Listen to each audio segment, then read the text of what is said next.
Samantala sa iba pa pong balita, nanawagan ng Commission on Elections kay Pangulong Aquino na isertipika bilang urgent ang panukalang buwagin ang sangguniang kabataan. Ayon po sa COMELEC, ito'y upang mapaghandaan nilang mabuti ang barangay elections na isasagawa naman sa Oktubre. Kaya sa punto pong ito, makakausap po natin sa linya ng telepono si COMELEC spokesperson Director James Jimenez. Magandang hapon po, Director Jimenez. Si Kirby po ito, sir. Magandang hapon, Kirby. Apo, sir, bago po tayo mag-go on po dun sa pagbuwag po ng SK, ano po ba yung sanctions po ng COMELEC? Bakit po kailangan alisin po ang sangguniang kabataan po sa barangay elections po itong October? Well, basically, COMELEC just took notice na marami nang nagsasabi na ang SK naging pugad nila ng corruption, nagiging pinagmumula ng political dynasties. At dahil dito, medyo kailangan na sigurong i-revisit kung talagang kailangan pa yung SK. At dahil dyan, dahil sa mga opinion na yan at dahil sa pagkilala na yan, ito ba, naging panukala ng COMELEC na eventually buwagin na yung buong SK. Opo. Sir, sa ngayon po ba, ano po ba yung kahalagan para po mabuwag po itong SK na ito, sir? Well, ang mahalaga yan, unang-una, tatanggalin mo nga yung, yung problema ng nagiging bugay dito ng corruption at nagiging nagmumula ng dinastiya. Okay. Pangalawa, magkakaroon tayo ng savings din. Kasi remember, kapag barangay elections at may SK, dalawang halalang sabayan. So may gastos din para dun sa SK. SK, magpapalista ka ng SK voters, pero hindi mo na magagamit yung listahan at second time. One-time use lang yan. May cost yan eh. So parang nagtatapon ka na para gawa ng bagong listahan na once mo lang magagamit. So parang medyo hindi siya financially sound. Opo. Ibig sabihin, sir, sakali po na mabuwag po itong SK o yung sangguniang kabataan, magkakaroon na lang po ng allotment sa mga barangay kagawad na siya naman po nga hawak para sa mga concern naman po ng kabataan.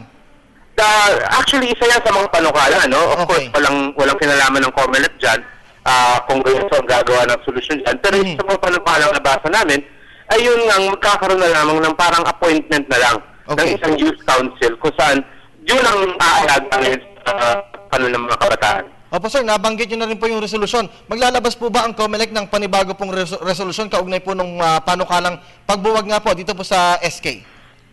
Sa ngayon po, wala tayong nakikitang bagong resolusyon na nananawagan para dyan. Total, on the record na naman yung opinion ng ating komisyon.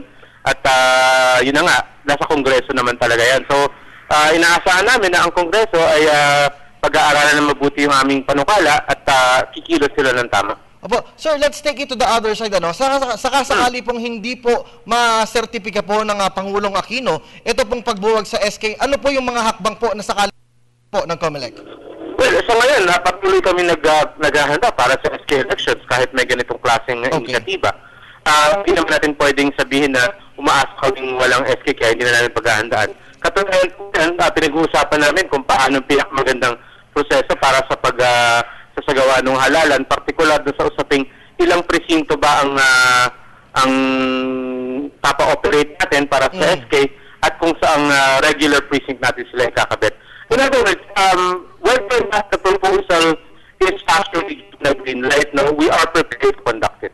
Opo. Sir, at bilang panghuli na lang po, syempre sir, alam po natin na marami po ang tumutuligsa sa pagbuwag po ng sangguniang kabataan. Ano po ang reaksyon ng COMELEC tungkol po dito, sir?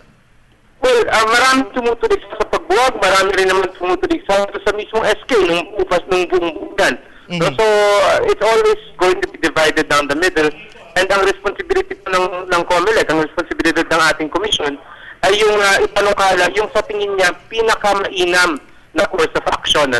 Kasama yan sa recommendatory powers namin kapag nakikita natin na merong mga exercise na hindi na kailangan o dili kaya hindi na meet yung kanyang mga goals, kailangan po namin sabihin din naman sa Kongreso. Apo, at bilang Pangulo, sir, ano po ang inyong panawagan po sa ating pong mga kababayan bilang pagsuporta naman po at paglalagay po ng magandang kinabukasan po para po sa ating mga kabataan?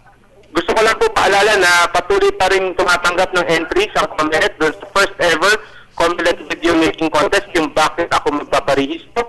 Nanyahan namin lahat ng tao, gumawa ng video sa nila, so tinatang bakit ako magpaparehistro. Madalas mananalo po sila ng premium, meron po tayong cash to Luzon, Visayas, Mindanao. Alright, maraming salamat po, si Comelec spokesperson Director James Jimenez, sa oras po ninyo. Magandang araw po, sir.